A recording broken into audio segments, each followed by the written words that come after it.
What equation is represented by the graph given here? First, let's look at what the important points are in this graph. I see at the bottom right, this is the point 1, 0. Here at the center of the graph is the point 0, pi over 2.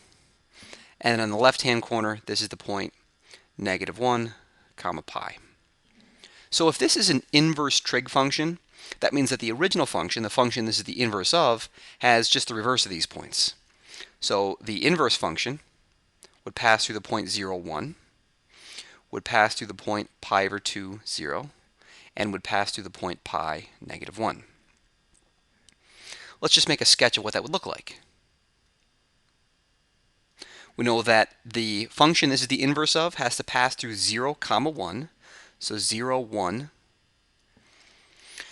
Then we have pi over 2, 0. So here we've got pi over 2, 0. The function is going to dip down at this point. And then finally our last point is at pi, -1. So pi, -1 is going to be down here. Now you can imagine this function continuing along on either side. So the function this is the inverse of looks like a cosine because this starts at the peak and then drifts down on both sides.